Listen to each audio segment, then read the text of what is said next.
Welcome to the podcast. Today, my guest is Tori Darke. Hello, Scott. How are you? I'm good. That's good. It's good to be here. I'm excited. Yeah.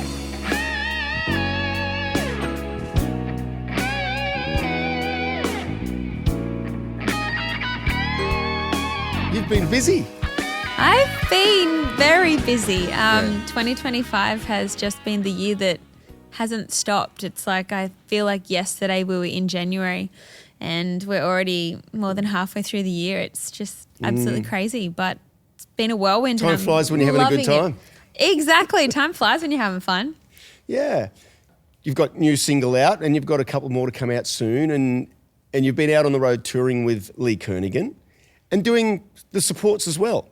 Yeah, I've got a brand new single out called Ashes. Also still on radio. I've got My Boots Made Me Do It, which was the single before as well.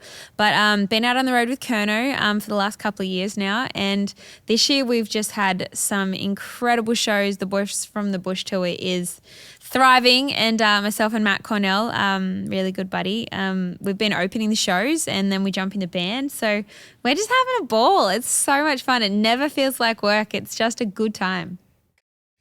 Where did music start out for you? Music for me, well, I was a kid that I had rock and roll dancer parents, so we always listened to really good music. My parents both loved music. They both loved to dance. They both loved to go to shows, and just I was raised on like listening to records and learning how to play records and just some really good, wholesome classic music and rock and roll, of course. But from about the age 3, I guess, when I could talk a bit more fluently, I could sing. And I'd sit in the car and bopping away and singing Crocodile Rock and things.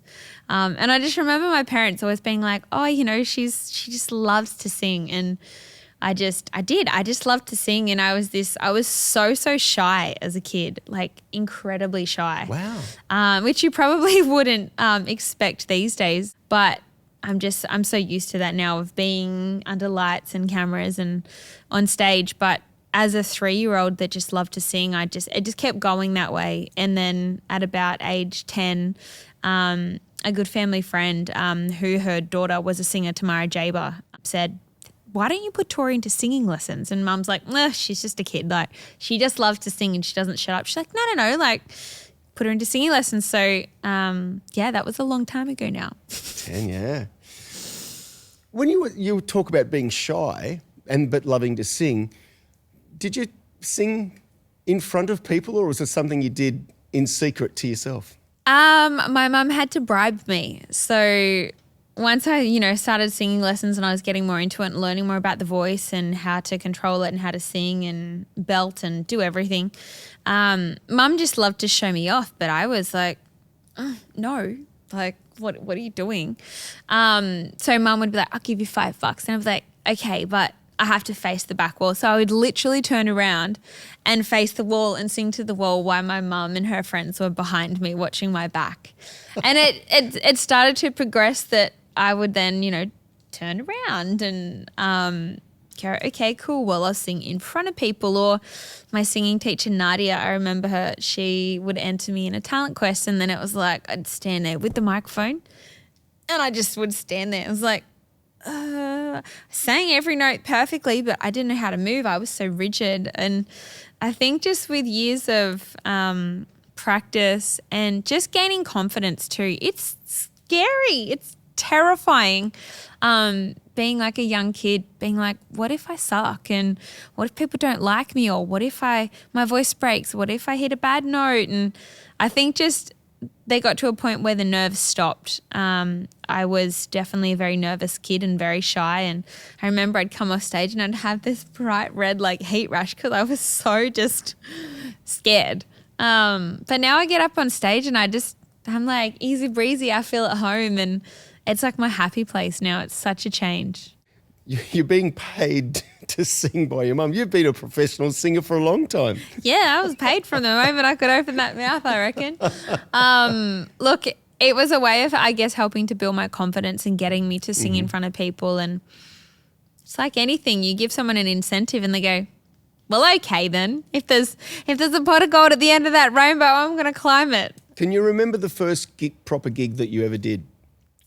First proper gig I ever did was probably, so I grew up in New South Wales in southwest Sydney in Camden, and there was a venue out there called Menangle House Horse and Jockey Inn. They gave myself and a girlfriend, we'd been singing together as like a bit of a duo, and that was like our first paid gig. I think we maybe got like between the two of us a couple of $100, and you know, my grandparents actually bought me my first PA. I got home one day and my nan grabbed me by the hair. They were over visiting and she goes, I've got to take you somewhere. I was like, okay, takes me into the lounge room and had, you know, this beautiful brand new PA for me. So that was my first sort of like toes in the water into that gig life and that gigging world of getting paid to play songs for people and having people listen or come and see you sing. You play guitar left-handed. I do. I do. When did you start playing guitar, and did anyone try and correct you and make you play right-handed, or is it just they let you go for it? And is the guitar strung like normally, or is it upside down? So when my first guitar was actually an old guitar that one of my older brothers had left at our house, and he just was like, "Hey, Mum, like I need a bit of cash. Can I leave this guitar here?" And so she gave him a bit of cash for the guitar. I didn't even think it was worth the money she gave him. Yeah, so I started, it was a right-handed guitar, and my first teacher was like, no, well, you're left-handed, so let's have you play left-handed. I was like, okay, like to me it meant I didn't know any different. I very quickly learned it was really hard to buy a left-handed guitar. So it was strung the other way. So it was a right-handed guitar that I was playing it left-handed, but like the scratch plate was up here. It was hilarious. But with the strings, did you change the strings so yeah. that...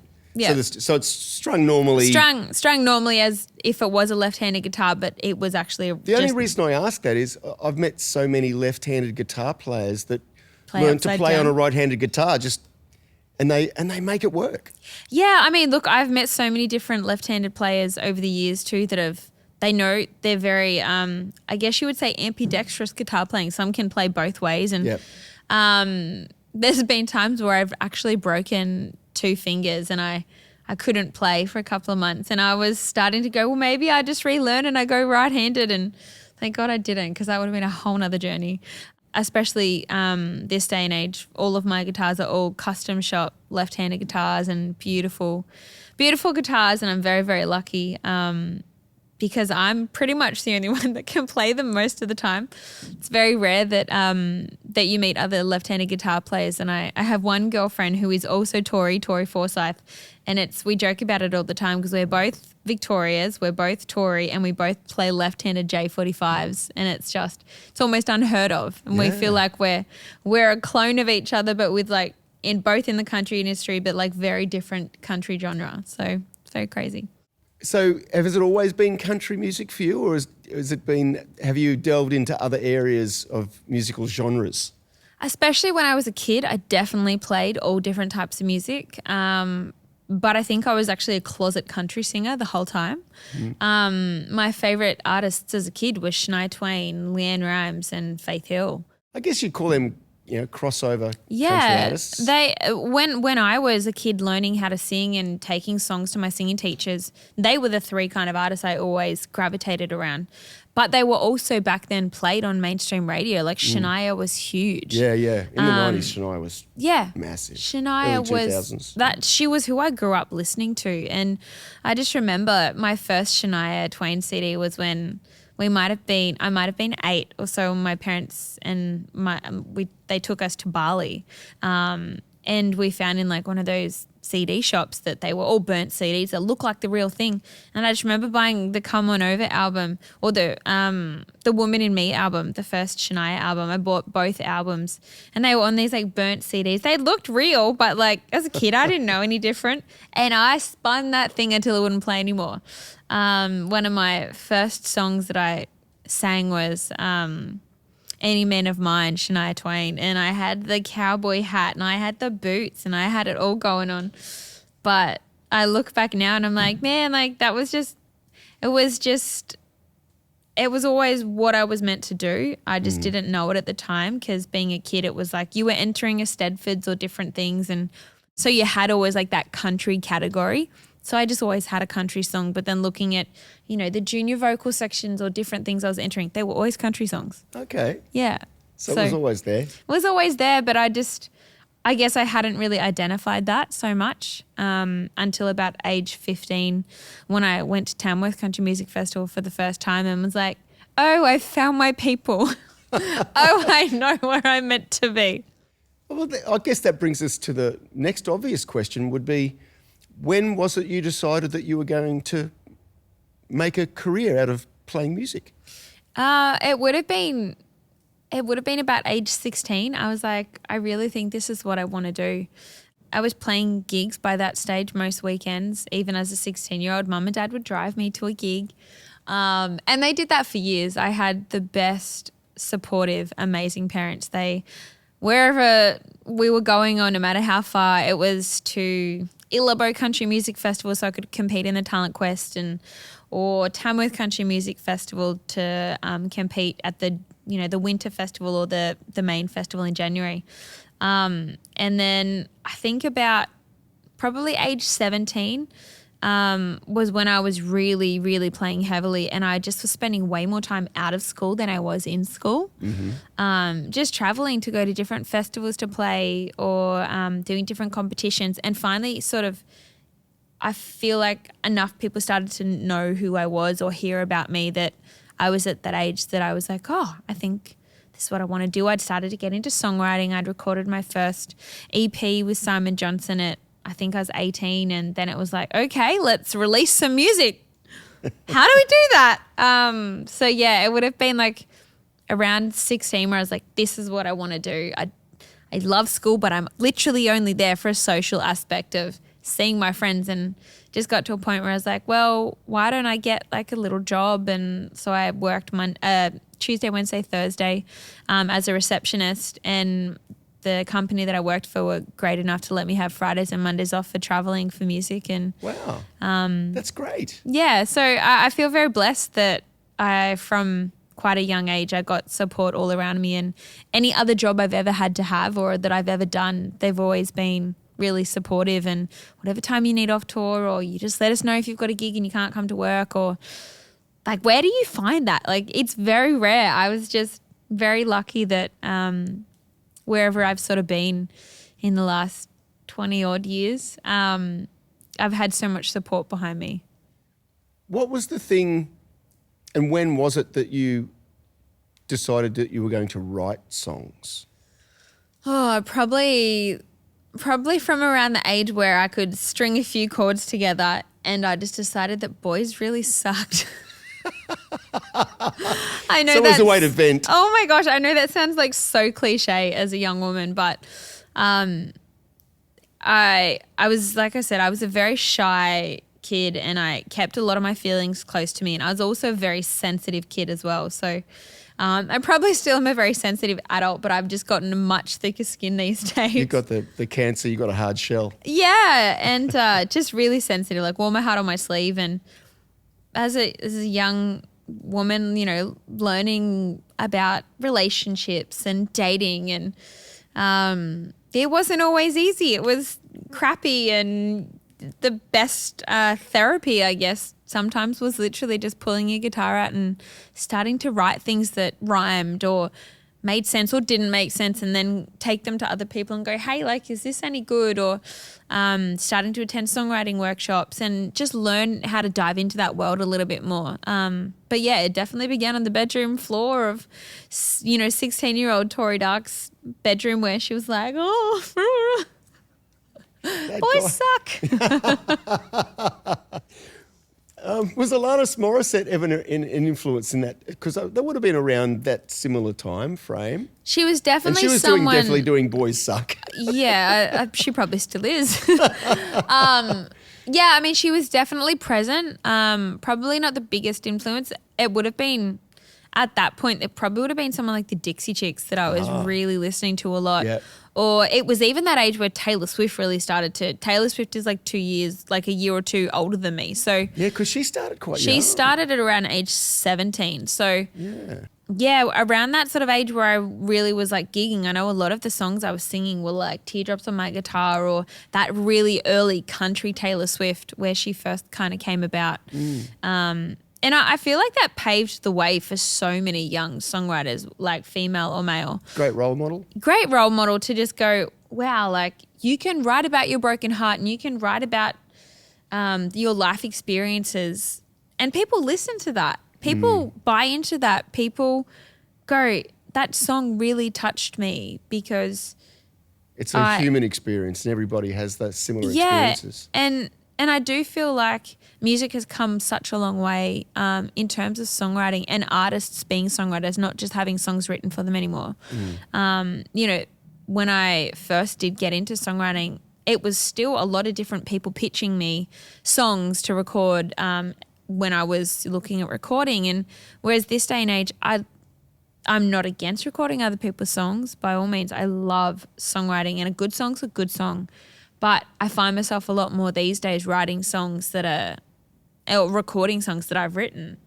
It's just, I guess, that natural progression that you then start to buy into that journey a lot more and that story of who you are. And if I do come across a song that I haven't written and I think it's great, I'll still want to record it. But it's got to fit in with the story, I guess. Yeah, it makes sense. You've got to have a style and I guess something that fits in with your personality. Yeah, it's like a timeline, I guess you would say. Like when you look at a body of work and you go, okay, like, well, where does that fit in? And then it's really interesting. The older I get, the more I dive into that world of, okay, cool. So this is the song that's out now. What's next? But what's after that? And where are we aiming to get to with, like, I'm already planning, I've got 2 more singles for the rest of the year and I'm already into planning the last single for the year. So it's just one of those things. And then even from there, we're already planning next year and what that first single release is going to be. And have we written it yet? Or have we recorded it yet? Do we have it yet? You're recording a few singles and you're releasing singles. Mm-hmm. Is there an album in mind to go at the end of the single releases? Or is albums something that you believe in still? Or is the album world dead to you? No, I definitely still believe in it. I still believe there's definitely a space for it. But I feel like I'm in my era right now where I am still really building that fan base and letting them know that I'm back to stay. So I want to give them as much music as possible. Mm-hmm. So I guess a big thing that I find with an album is like it's a body of work and it might be like 10 songs, it might be 20 songs, it might be 15 songs. But right now, all of the songs I'm releasing, I want everyone to hear and to give it the energy and the love and respect that it needs. Mm-hmm. Whereas I find with an album, you're given like 10 tracks straight up that you might have already released like 1 or 2 as a single, but then there's so many that get lost. And I guess I've been doing a lot of reflecting on, I've done 2 albums before, so I'm definitely not against albums, and I've done an EP. But I want to make sure that all those songs are getting like some light and some love and some... all the amount of focus behind each one as it's being put out. I think so. And at the moment, that's just my focus. And I'm not saying that it won't change. There's definitely an album down the track, but I think it will be probably like towards the end of next year. At the moment, I'm just really enjoying releasing new music, writing new music and getting it out there for people to hear and, you know, getting to know me again. My style, my sound, my look, my everything has changed quite a bit in the last couple of years. And I was just going to say, what's the difference between when you released your first single and where you're at now? What are the big differences that you notice about yourself? The biggest difference is, I guess, like, is me as a person. I was a young girl that started releasing and recording music and I didn't really know what I was doing, and I had, you know, some great people helping me. But if I could do it all again, I'd probably say, like, just give it a little bit more time and, you know, hold off, really sort of figure out where you're going or, you know, live a little bit. I still lived at home. I had my first boyfriend, like my first sort of proper relationship that you would, you know, say the L word. I hadn't gone through heartache yet. And, you know, I'm singing about that, I guess. And I guess it's just now I want to feel like I feel like I've definitely lived now. I've traveled the world. I'm married. I've bought a house. I'm a full-grown adult. And I'm not saying that you have to wait until you are a full-grown adult by all means, but I just guess I didn't know what I was in for. And it was really easy to get beaten down when things don't go your way, or when an opportunity doesn't arise, or when it does arise but you don't know how to handle it. So I guess now I'm just at this point in my life and in my music career that I'm like, I know who I am. I know where I'm going. I know what message I want to convey. I know what my look is. I know who my people are. Yeah. I think that's a huge thing, knowing who your people are, knowing who those people around you are that support you and love you and are there for you, and that team. And I find like I'm finally in this incredible place where I have all these great people around me and all these great things happening, and I have them to sort of enjoy them with. Whereas when you first sort of start out, you're like, okay, cool, like let's just throw some stuff at the wall and see if it sticks. But I guess that's the part of the learning process. Yeah, absolutely, it is. And I don't regret it by all means, but I just feel as though my music now is just, I'm like, oh, that's Tori Darke. That's Tori Darke's sound. That's where I was trying to get to. I just didn't know how to get there yet. So you're doing stuff independently. Yes. And do you have a manager? Are you self-managing? I am self-managed. How do you find that? I mean, as most people who would, anybody who's run a business would know, you can't do everything. No. It's always very helpful to have people who can take on roles for you. And I know what it's like to self-manage. It's time consuming. Look, it is. And you've got to be able to divide your brain into different, the creative aspect, the performer, the business person. Yeah. Look, I'll be honest, I'm very lucky. Like I would still call myself self-managed. However, my husband has kind of taken that role recently, and so handles a lot for me that it's just like, honey, too hard, don't have the time, can you help? And it's taken me a long time to be able to let go of the reins and trust somebody else in my business because it's a lot. You're not only an artist these days, you're a content creator, you're a songwriter, you're a recording artist, you're the manager, you're the booking agent. You like you say, you can't do it all. And I have built a nice little team around me too. I've been working with Dicko, Ian Dixon, as well, quite closely on a consulting basis. And I can wholeheartedly say he is just an incredible human and has been a game changer for me.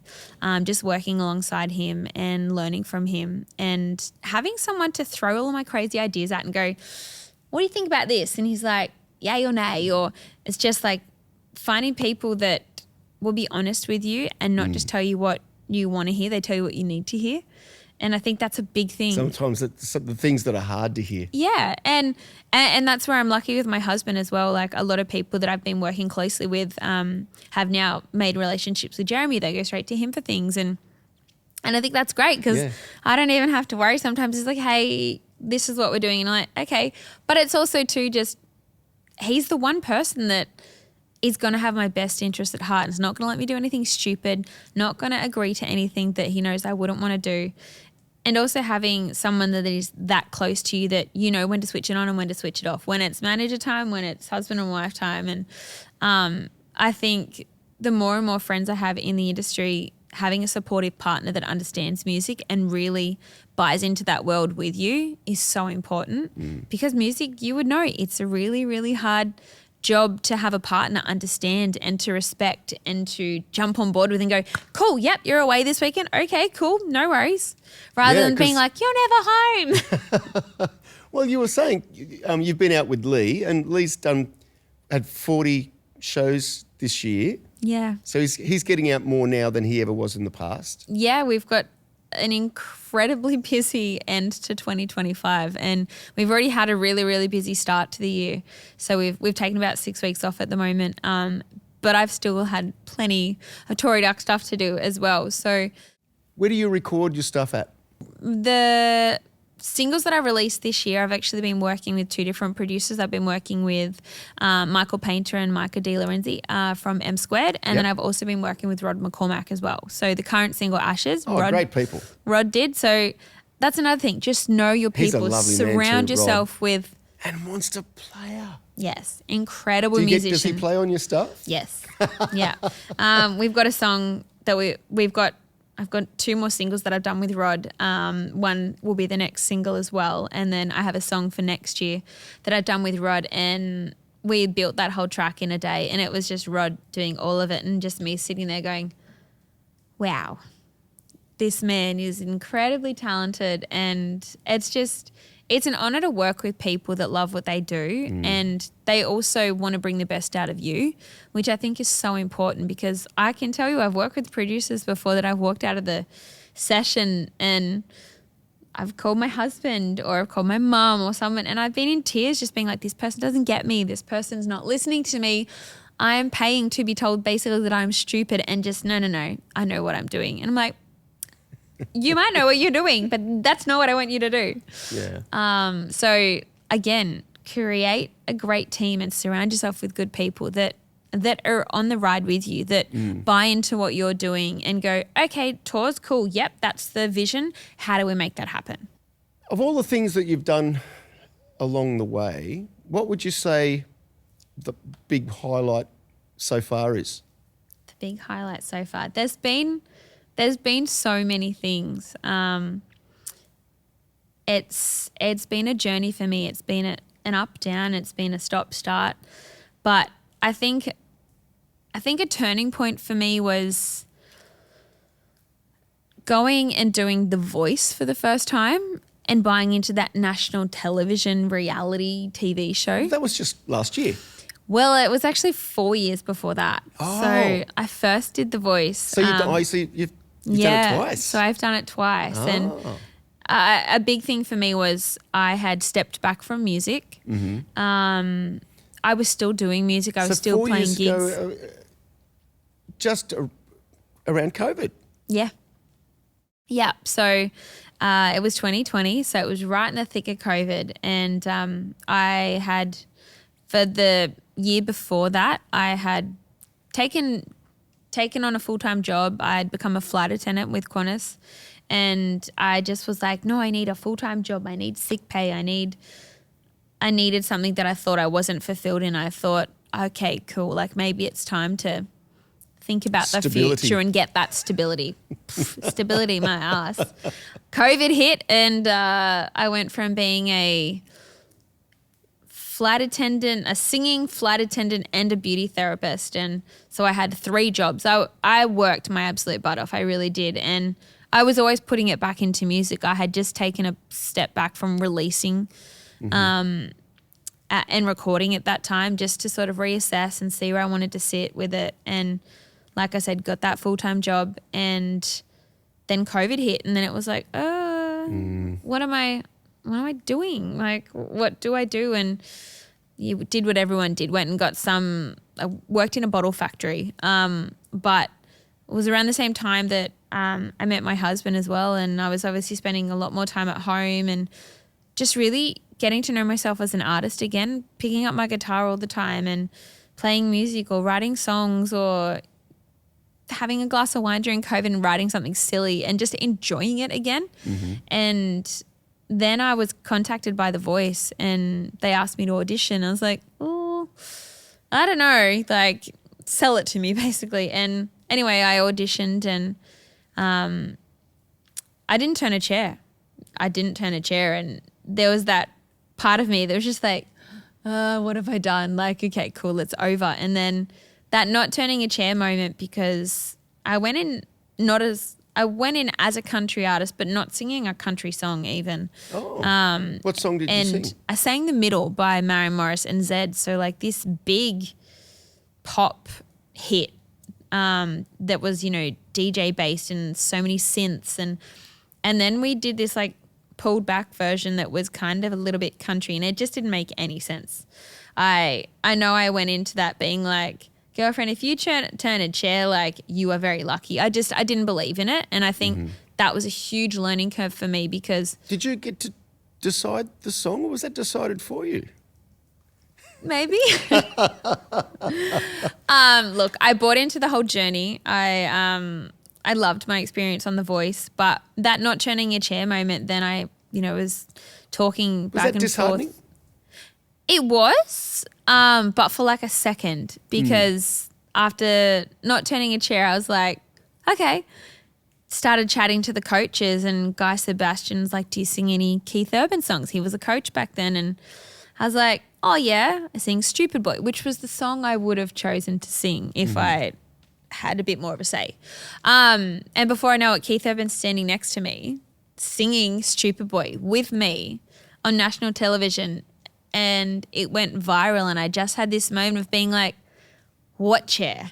Like, this is what I'm supposed to do. This is me. This is Tori Darke. And it was the perfect scenario where it just gave me that belief in who that artist was again, and who I was and where I was headed. And then that was in February that we filmed that. And then we sort of, I think, came out of isolation a couple of months later. But before it even aired, we went back into a heavy lockdown again. So it was one of those like push and pull sort of moments of being like, I had this incredible opportunity. Crappy time. And it aired on national television. It went viral, but then I couldn't even go play a show. So it was really... So you couldn't capitalise on it, really? No. So that was my first experience with The Voice, and I was like, okay, cool. And after that, I sort of, I started to release music again as soon as I could, but there was only so much I could do in COVID as well. Like, I couldn't record any new music. I was stuck at home in our 2-bedroom apartment. It was very isolating, and so as soon as I, got the opportunity to get back into the studio, I was straight into the studio, released as soon as I could, and trying to make things happen. But it just sort of, I felt like I kind of missed that mark a little bit. Like, I really didn't get to capitalize on all the exposure that I got from that show.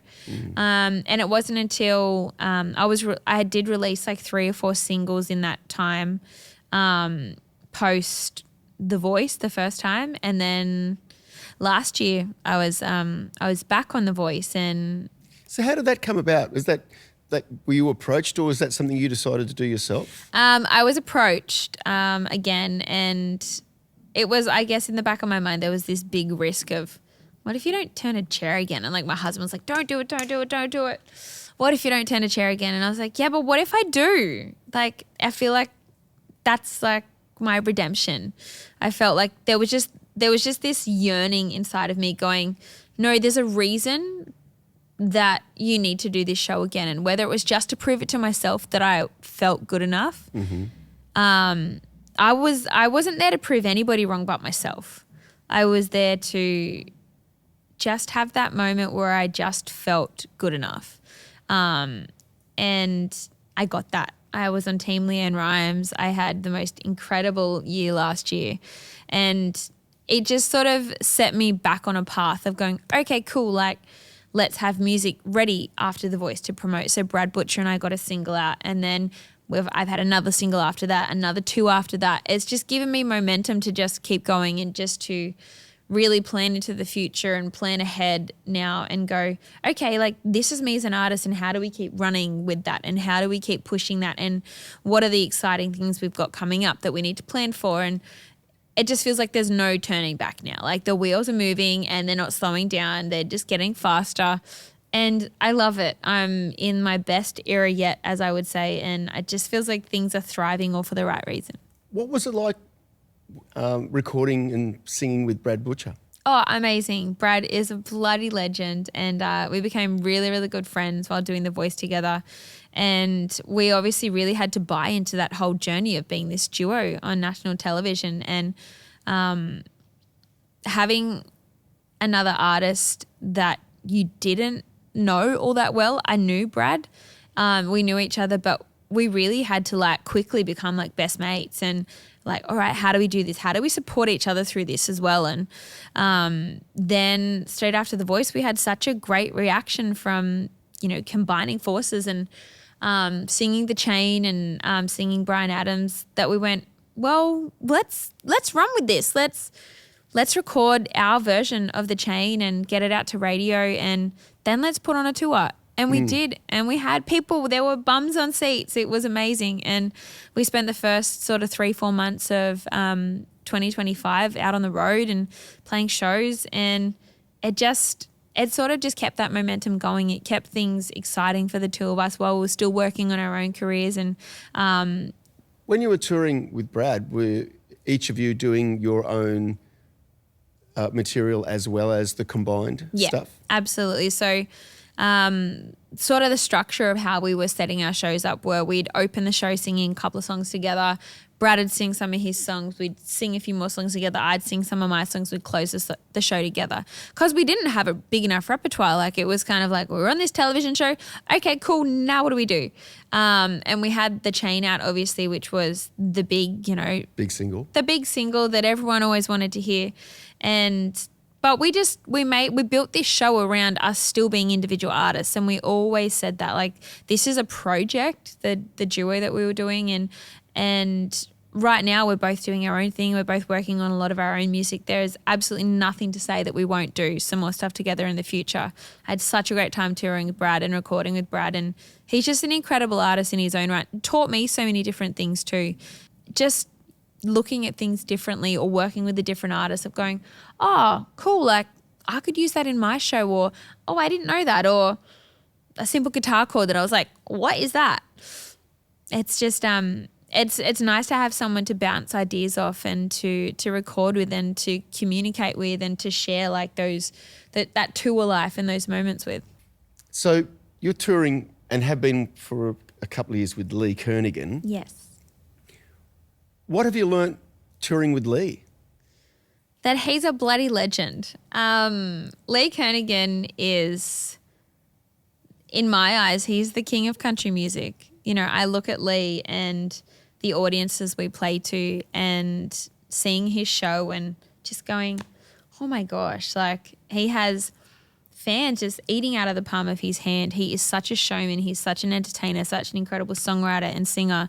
And watching him I guess it is one of those things, the big thing that stands out about Lee's stuff, he's just got such a large library of great songs. That's the thing. And I think once, and true Australian songs. Yeah, once we joined the band, it was like it was like a deep dive into Lee Kernaghan world. And I think my Spotify Wrapped for like the last 2 years has been Lee Kernaghan, Lee Kernaghan, Lee Kernaghan.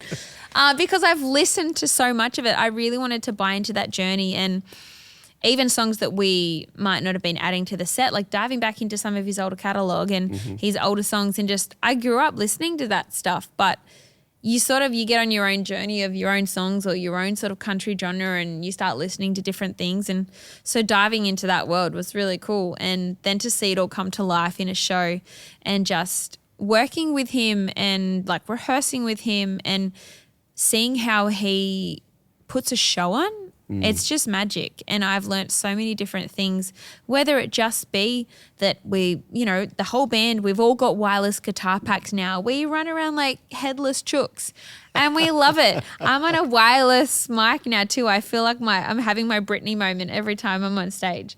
But it's given me that freedom and that confidence to move more on stage, to know that it's okay to command a stage and you can have your moment. And I think that's so cool. Like you're up there, whether you're playing with Lee or whether I'm playing my own show, and just now knowing like that it's my stage. It's my stage. I can do what I want up here and I can put on a good show and the best show that I bloody can. And it's not just about jumping up there and singing now. It's all the other things. It's, like, do we have the right band on stage with us? Do I have the right set list prepared? Do I have the right talking points to talk about? Am I rambling? Am I having too long of a break in between songs? Like all those different little things that you don't even think about. Do I have great screen artwork behind me? Do I have a great team that's there with me, making me feel calm and comfortable? There's nothing worse than working with people that before you go on stage, you're like, oh my God, I'm so stressed, because they're stressed and you vibe off people's energy. Yeah. So I think it's just, so many different things and I'm still learning. I feel like if it gets to a point where I stop learning is when I should stop, because I feel like there's always something to learn, or there's always someone better than you. And the moment that you think that you're better than them, just stop, because I feel like there's so much to learn about music, about songwriting, about performing, and I just want to keep learning. Along the way, everybody has things that happen for them that aren't great. And sometimes those things are forced on you and sometimes they're from decisions that you've made. Is there anything along the way where you go, geez, I wish that hadn't happened, or I wish that I'd made a different decision? I don't necessarily regret anything that I've done. I do think that I'll circle back to the whole having a good team around you and having people that really have your back and don't just see you as like a piggy bank or a jackpot sort of thing. It's surrounding yourself with people that see the value in you and believe in you and buy into the journey. I think that's just a big thing. Is there's probably a couple of people I've worked with in the years that didn't buy into the journey or didn't have my best interest at heart, and there was a lot of empty promises, and you sort of were trusting those people. There was a lot of trust put in those people. So I think it's just the biggest thing is just really knowing who you're working with. And if it means you got to stay independent and self-managed or self-booked, so be it. Like if you, the only person that can, the biggest person that can make you successful is yourself. And if then people gravitate to you and they want to work with you and you know that they're your people, you will know. Yeah. And I was young. I didn't know. There were people definitely that I worked with that it seemed exciting. It seemed great. But then, you were always chasing people for, hey, like, has this happened? Oh. And it's like the massive scramble of like just dancing around it. And then you just, before you know it, that opportunity's passed and it's gone. And then so-and-so's gotten it. And you just go, how did this not happen for us? And it's like, just people dropping the ball and people just not really caring, I guess. Yeah. What would be the 5 to 10 year plan for Tori Darke? The 5 to 10 year plan. That's a tough one because at the moment it's kind of like you feel like you have this clear vision, right? And then anything can change at any time. It can. And I think that's a really important thing to keep in mind whenever you're planning ahead is it's like, okay, cool. Like this is where we want to be in 12 months' time. This is where we want to be in 2 years' time. But knowing that trajectory can always change or things might happen sooner and then it's like, okay, cool. So at the moment, I've got 2 more songs to release for the rest of 2025. My November single, I am so excited about, so excited about. And that one we are definitely pushing into a different space as well. So still country, but also to we're going to touch on a new market. So I won't give away too much, but it's a really exciting chapter for me. And it's a fan base that I have noticed has changed a lot and have really come on board my music now. So it's just we're going to be pushing it into a different space and then also still, like I said, obviously in country as well. And then just the plan for next year is to just be out there playing, touring, jumping on all the country music festivals, as well as going to Nashville, doing some writing trips, more recording, just continually working on the art and working on the music and just making everything better than the last. So I feel like my boots made me do it, set like a real precedence for then the next single. And I'm like, oh God, it has to be good. And I did a radio interview this morning and I think in my mind it's always like, oh, is it as good and is it a good follow-up? And when you hear other people give you credit for like your follow-up release and going like, how did you think you were going to top that? And I was like, I didn't. Like I was just hoping that the next single people would like as well. And I think the 5-year plan is literally just continually learning, continually trying to be better, continually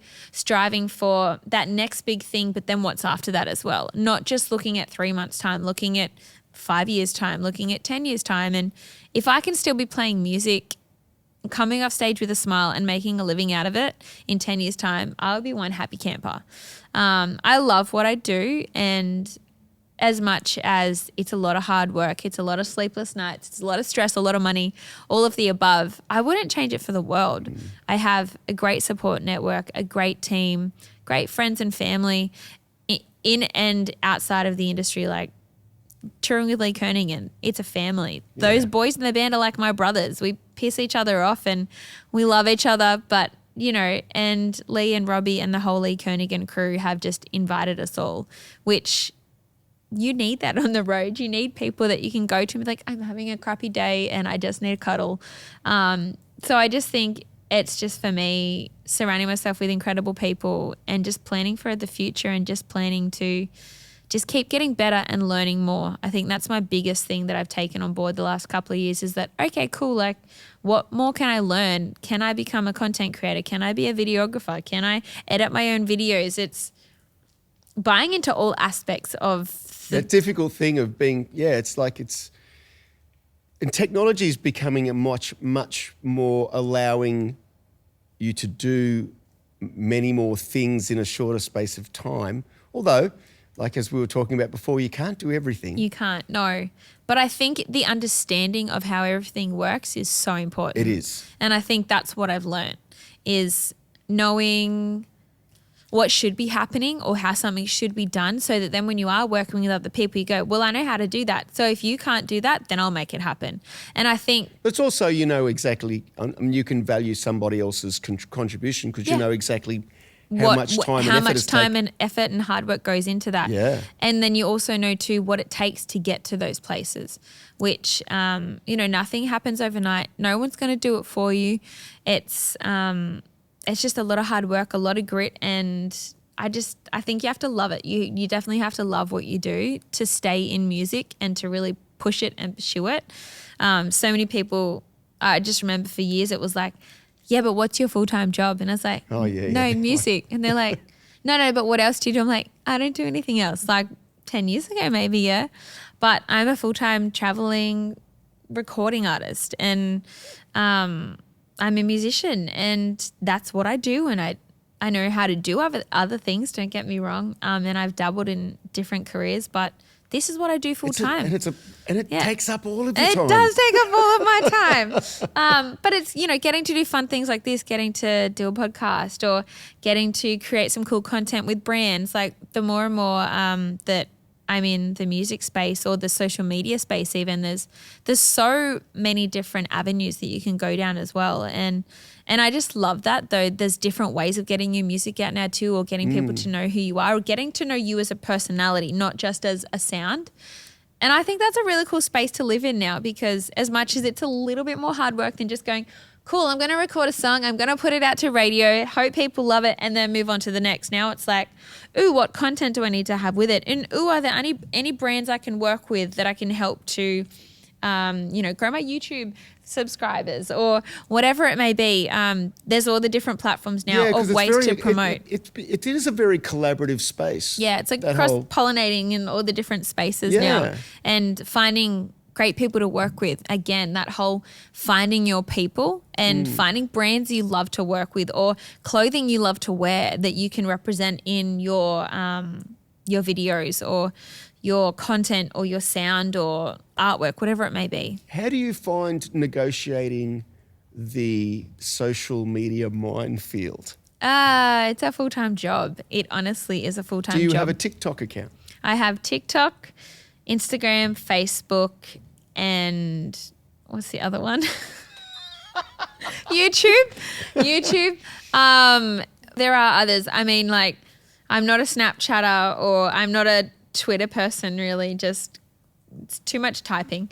There's threads. I'm lucky a lot of my platforms all cross-share with each other. So I post on one thing, they go to all.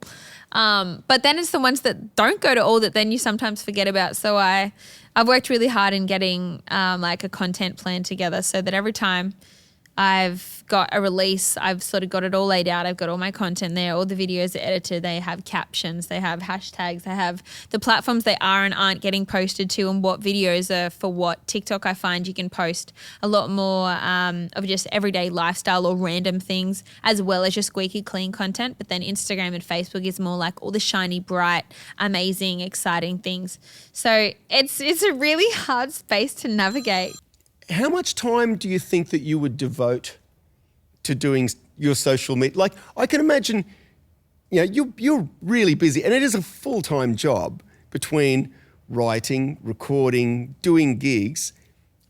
But the social media is a very important aspect of marketing, and I would imagine it would take up a fair amount of your time. Yeah, I would say it takes up at least half of my day every day. And I know that sounds like a lot, but it might not be just posting. The posting is the quick part. It's the creating the content. It's the creating the and content. You've got to think about it and be careful about what you're putting out there. Yeah, and I think too, it's like you're now I see most artists these days as brands, right? Like we are all artists, yes, but you're competing with influencers now that if they wanted to record a song, even if they're not very good, they might have a bigger following than you. So they can do the same thing. But what's different about your content that's going to grab people rather than just being like, hey, here's me singing a song.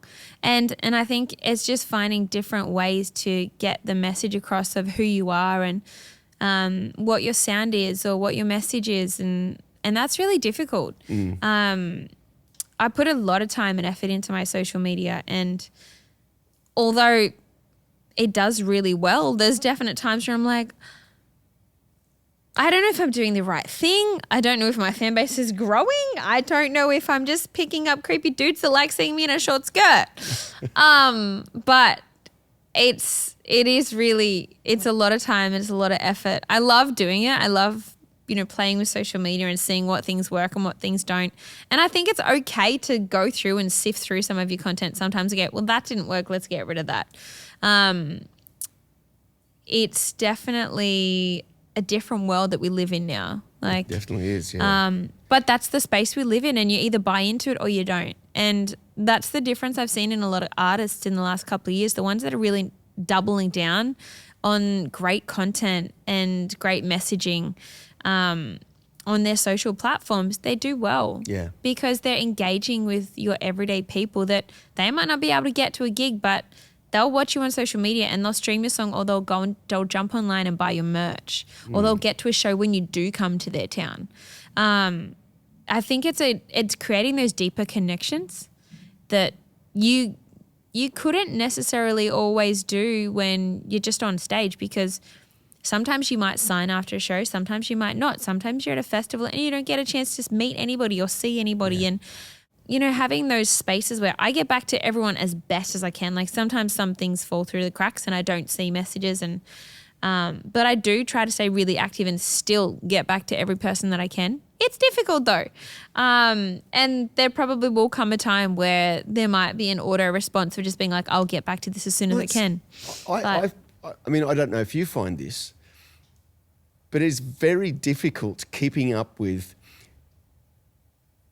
People can message you or comment in so many different places. And they've messaged you on all 4 platforms, and then you're like, hang on, where did that conversation go? What platform was it on? No one calls each other anymore. No one texts each other even anymore. Well, even email. It's like, did they text me on Instagram? Was it on my page, or was it on my personal account? Did they send me it? Yeah.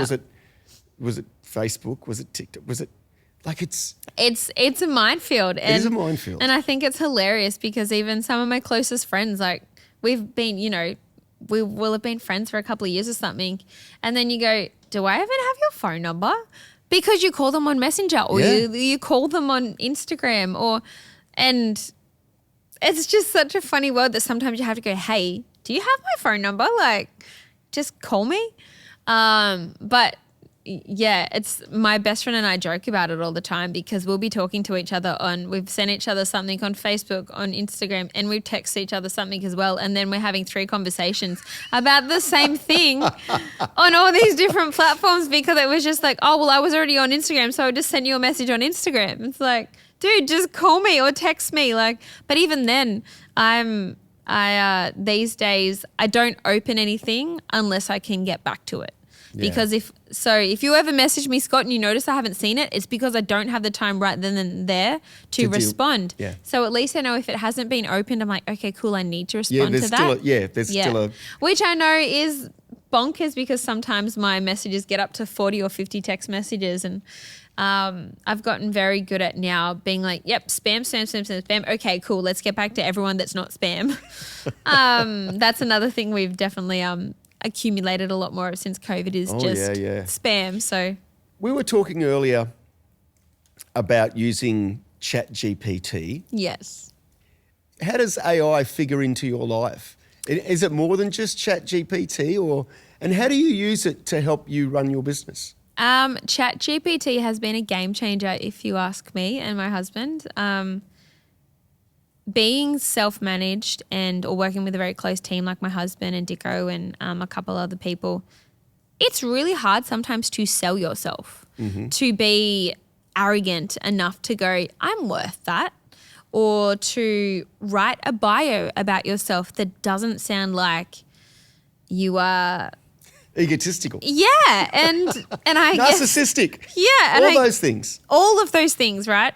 And being someone that really cares what people think, as most people do, it's such a fine line that we walk of being like, sounding like you are full of yourself. It's always good when it comes from someone else. It's not exactly. You don't want to be blowing your own trumpet. Yeah. So, having someone like ChatGPT, my lovely friend ChatGPT, to run ideas with, like AI, the whole world of AI now is crazy, and it's helped me create content calendars. It's helped me create marketing plans, helped me just brainstorm ideas about songs even.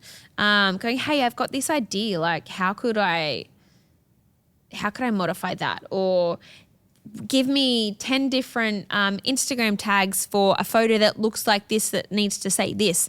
And it just makes me think of different things that I wouldn't. It's not necessarily it's not just a copy and paste. It's never a copy and paste, but it helps me spark ideas, or it helps me look at myself in a different light from like that third person perspective of going, okay, cool. Well, who is Tori Darke, and how does ChatGPT see Tori Darke, and how does the world see Tori Darke, and how does the internet see Tori Darke? Yeah, it was interesting.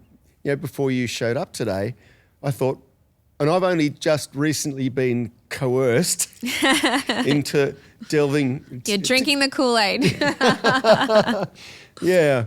So I thought, well, I'll ask ChatGPT to give me some information about Tori Darke, and it was very thorough. Yeah, it's pretty accurate majority of the time. Like a lot of the time, it does just surf the internet and pull lots of different articles, but there's been things that I've found out about myself through ChatGPT that I didn't even know that existed on the internet. Oh, okay. Even to the point where I went into like just a deep dive rabbit hole the other day of My Boots Made Me Do It. There's a ton of line dances that I didn't even know about. I knew that there were some that it existed, but then there's ones that have been calling my song My Boots, and it's all over YouTube, and I didn't even know this. And I was like, wow, okay. That's really cool. It's really cool. And just different articles that I never saw got posted about The Voice, or just because unless you're literally getting sent something directly, there's so many ways to miss things that go up online. Once it's there, it's there. It's hard to delete it, but it's even harder to find it sometimes. Do you ever worry about negative publicity? I think I used to. This day and age, I'm like, any publicity is good publicity. If you want to talk about me, cool, go ahead. I really pride myself in being authentic and real, and I'll get on camera with no makeup on and not look my best, and because I want people still to connect in the fact that I am a real person. I do have real feelings. One thing that I thought going into The Voice, I was fully prepared for all the hate. I was, just because you don't know if people are going to like you, or that people are nasty, and you get a lot of backlash when you do things like some of those shows. And some of the girls we were on that show with were getting just absolutely nailed to the wall. And it was horrible to see. I was very lucky that I didn't get any of that. The worst thing that's ever happened to me online was someone decided to pick on me for my teeth and said that my teeth were effed and I needed to fix them. So I now have Invisalign, and they're on their way to getting fixed. But it was honestly something that I laughed about a lot. It was something that I had wanted to do for a long time, but it was just finding the time to get it all sorted. And, people do tend to think that they own you when it comes to the internet and that they can comment on whatever they do. I guess being female, you would probably see a lot more of that than a male artist.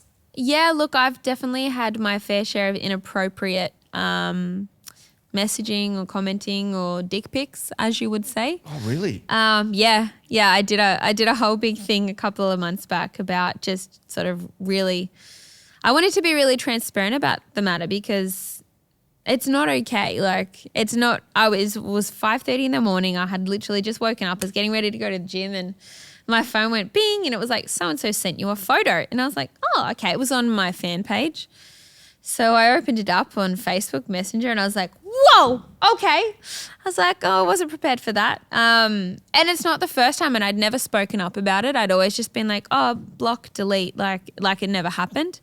And so I just sort of touched on it online. Whether you're a female or male, nobody deserves to have unsolicited content in their inbox. Just you're not asking for it. It's just, and I think that's one thing that I've learned to not keep quiet about those things anymore, because I think it's really important that although we live in this world now where social media is so present, doesn't give you the right to send things that you wouldn't send your mother. It always surprises me how people can say things online that they wouldn't say to someone's face. Yeah. And I think that's exactly what it is. And I think the more and more that people talk about it, then people understand a lot more that, oh, before I go and hit send on that, or before I write a comment saying that your teeth suck or sending an inappropriate photo, they think twice. And I think that was just the point I was really trying to get across is like, come on, guys, like, it's not okay. Like, I get it that maybe it became a thing because we couldn't all see each other and talk to each other, but you can't do that to strangers or people you don't know. You can't comment on their life or their choices and be harmful. And it's just, if you wouldn't say it to someone's face, then don't say it at all. Yeah. Like, even if you are behind a keyboard. Yeah. I think it's really important. And I just think that that's definitely something I've worked really hard on, to just be like, be kind. The kinder you are, that kindness comes back around. And, showing gratitude and being grateful for what you have as well, I think is something I've been really, really working on. Is just, it's so easy in an industry like this to get caught up in what everybody else is doing. And a lot of people can be, even online as well, can be really hurtful about other people getting opportunities. And it's like, it just wasn't your time. Like, and be grateful for what you have and for what you're achieving, for what you're doing. And I guess that's a big lesson to learn too. It's not necessarily always about you. No, it's absolutely not. And everyone's on a different journey and different trajectory. And I think, like, I'm so grateful. Like, I'm living my best life. I'm traveling the country, traveling the world, whether it's playing music or, holidaying with my loved ones or my friends, or I live a great life, and it is because it's what I make of it, and because I'm so grateful for the different opportunities that I get. And I find that when you surround yourself with great people, good things happen. And okay, so there was a question I said to you before about what's the 5 to 10 year plan. Mm-hmm. And I guess one of the things that I'm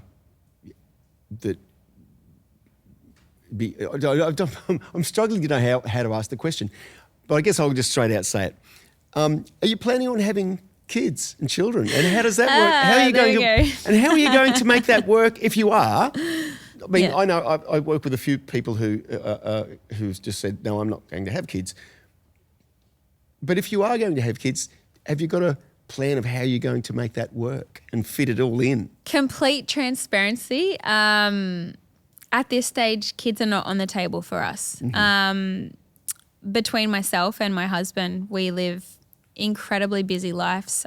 He is a pilot for a commercial airline, and then I'm a traveling musician. So to put into perspective, last week he was in Sydney Monday to Friday, flew home about 8 o'clock at night. I picked him up. I then left at 6 o'clock the next morning. I got home at 8 o'clock Sunday night. He left at 6 a.m. Monday. So, yeah, that would be, we have a border collie and she is hard enough to juggle sometimes, but we have incredible, my in-laws are incredible that take care of her when we're away. But sometimes we are literally like ships in the night or literal planes in the night. He will be flying to Dallas or JFK or London, Vancouver, anywhere, and I'll be traveling to Wagga or to Sydney or to WA. And right now we're so present in the life that we're living. Mm-hmm. And it's not necessarily a never thing. It's just a right now. It doesn't work. Mm-hmm. And we've both had some really big conversations about that because we've been married 2.5 years and been together 5, and a lot of people are like, when are you having kids? And I was like, to be honest, we have a kid. She's just brown and furry. And like we love and we adore her, and right now I'm like, no kid could love me how she loves me. Even when I rouse on her, she still loves me. But it is really hard being a woman in music, and I know a lot of my different friends have found these same kind of struggles, and I take my hat off to anyone that is a parent and also a full-time musician. It's a lot to take on. And I guess it comes back to that, having a good support network. Yeah, and it absolutely is. And although I do have an incredible support network, I am just thriving in what I'm doing at the moment that I'm not ready to slow down yet, I think is the biggest answer, is that if it happened tomorrow, we would just make it work. We honestly would. But it's just not on the cards right now. So it's not a never thing. It's not a definite no, but you're not planning for it right now. No, if it happens, we'll deal with it. But and we will be over the moon. But just right now, we're both just, it'd be really hard to juggle. And I think if I was to be a parent, I would love to be a present parent. And I think that's really important too. I want to be there. I want to see all the moments. So would my husband. And until he's not flying internationally or I'm not away every weekend, it's just not really, it's not possible to have both of us there at the same time. I think that's really important. Yeah. Trust me, it's a difficult one to answer because it's not just like a straight, like, no, not having kids. It's because I love kids and I'm the youngest of 5 and my brother's got 3, my other brother has 3, my sister has 2. Oh, the pressure's there. So like, and I'm the baby and everyone's like, when are you? And I'm like, oh, I hate to tell you, but no time soon, if ever. But like it's, I think no matter what you do, people's careers have become really important this day and age too. And people are putting everything they have into building careers, into building lives. And I think too, we're not done building what we're trying to build as well. That I think, there'll be a point where it's like, okay, cool. Like we're at like a really, really happy place with what we've built now. Like, can we bring someone else into the mix? And if we do, we do. Is there anything that you've done that you would go, wow, I was really proud of that, and we haven't talked about it? Something that I actually was really proud of, and it's actually not music related, but it's definitely helped me become a stronger person and know that I can achieve anything. I did a bodybuilding competition during COVID, which sounds so bizarre, but I've always been into the gym and fitness and, health and fitness, and I just wanted something to challenge myself, and it's something that I never thought I would be able to do, to get up on stage in basically this glittery bikini and be like, wow, bam, bam, bam. For someone who's shy. Yeah, for someone who's shy, absolutely. It's like you're literally bearing all. But it was a challenge that I set out for myself during one of the toughest times in everyone's life. And now that I've done that and I've lived it, and I just went, if I did that, I can achieve anything. Like I'm a little girl as it is, and I lost 14 kilos and got up on stage in a sparkly bikini and won a medal. And I was like, holy smokes. If I'm not in a hurry to ever do it again because it's very demanding. But the fact that I did that really gave me the mindset of just going, what can't you achieve if you put your mind to it? Put your mind to it. Because exactly. I think that's the biggest thing. The only person stopping us from achieving anything or for having a successful career or a successful life is yourself, because you go, I can't do that. You put your own barriers in the way. Yeah. And so something I've really learned is to just be like, well, okay, maybe it's not possible right now, but how do we get there? Like, what do I need to do to get there? Rather than being like, oh no, I can't. It's just my vocabulary has changed.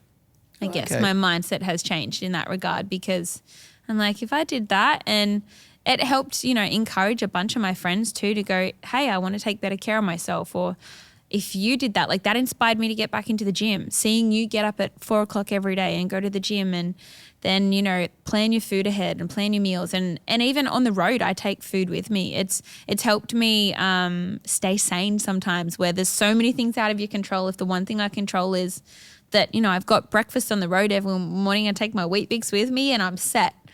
It's just those little things that just help you get through a day to day. And when shit goes belly up, you just go, it's okay, we got this. We got this. Working at what you can and can't control. Yeah, absolutely. Well, I've got to say, it's been an absolute pleasure. Yeah, having you here on likewise. the podcast. I will put links for all of Tori's stuff down in the description below. So anyone who wants to go out and check out my boots, which is not my boots. It's my boots made me do it. My boots made me do it. And Ashes, yes, is the current single. And then surprise, there's another song coming in 5 weeks. Woo. I'll put links below, and you can all go and check out Tori's stuff. Thanks, Thank you very Scott. much, Tori. Thank you so much. All right. And I'll see you guys on the next podcast. Thank you.